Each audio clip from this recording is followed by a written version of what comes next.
Do you remember that Samsung event from like 4 months ago when they teased us with this phone we couldn't even touch? I mean, I almost sprained my neck trying to catch a look at it. Oh, I remember. The Galaxy S25 Edge, right? It felt like Samsung was really building the suspense, but...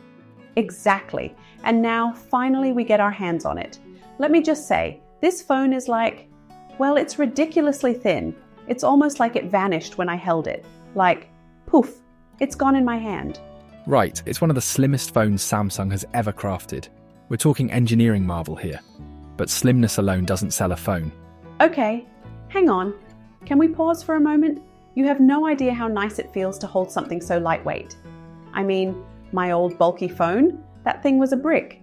I once tried squeezing it into the little pocket of my jeans, and you would have thought I was storing a book in there. Ha, that must have been quite the sight.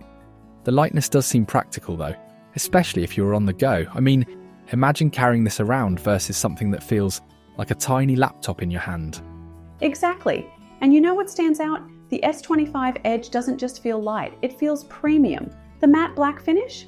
Oof, it's totally got that Batman vibe, sleek and stealthy. True. I can see how the matte black accentuates its slim form. Probably makes it look even thinner, actually. Totally. It's like, holding it makes you think, why did we stop making slim and light phones? Seriously, we used to obsess over wafer-thin designs, right? Then everyone decided it was time to bulk up. But this, it's kind of refreshing. Well, it's clear that Samsung wants to give people options now. They've really doubled down on versatility with their lineup. Ultra for the photographers, Edge for those who prioritize lightness and portability. I think there's something to be said for this approach. Agreed. But, like, back to that weight and thinness, it makes you wonder, doesn't it? If it's this thin, how much compromise does it come with? I mean, that's always the critical question. But Samsung's claiming that they've worked miracles here. Thin, yet fully functional with no sacrifices in performance. Almost unbelievable, isn't it?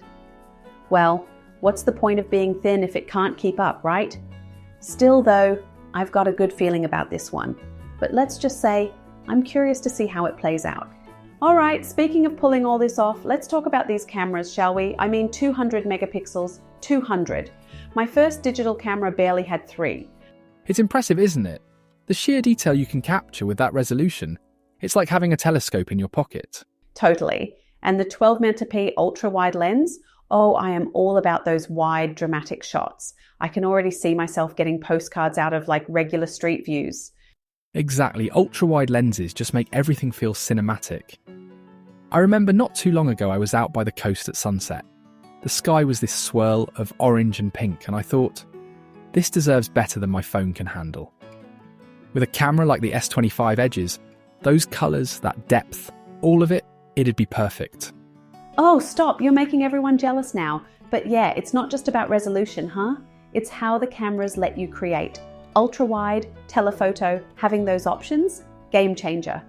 And we haven't even talked about how snappy everything feels.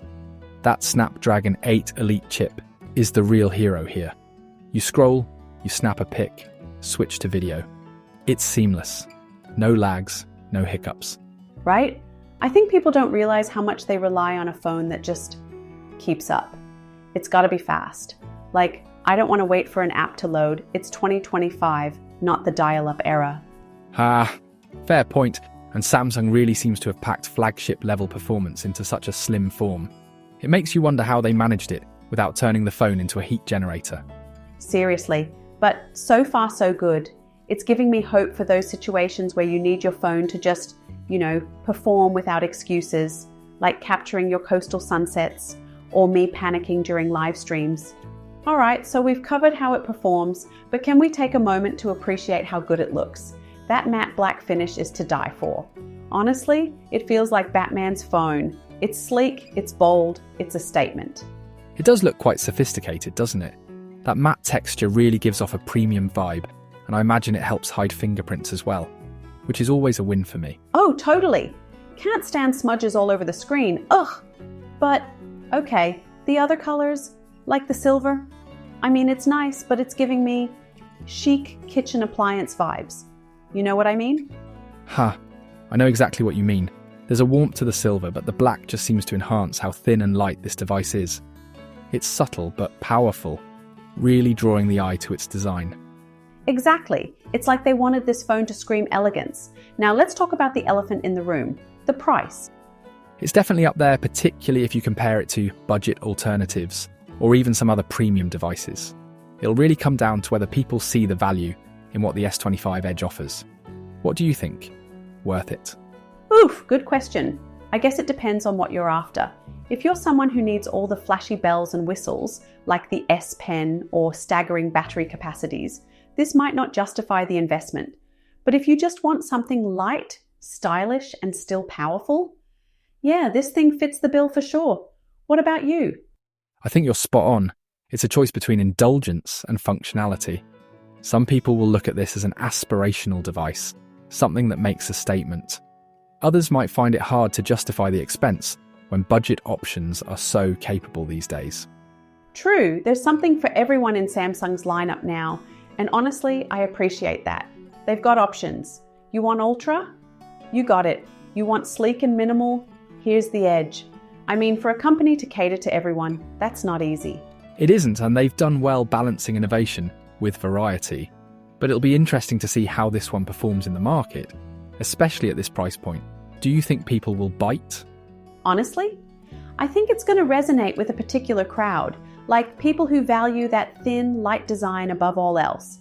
It's a niche, but a powerful one. Plus, it's just gorgeous to look at. I mean, I wouldn't mind pulling this out during a meeting. It's got that wow factor. Absolutely. And it's conversations like these that remind me why I enjoy these discussions. It's fascinating to see how tech evolves to meet different user needs.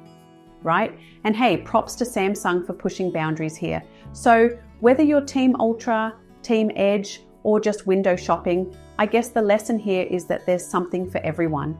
And with that, we'll wrap it up for today. Thanks for tuning in, everyone. Always a pleasure diving into these topics with you.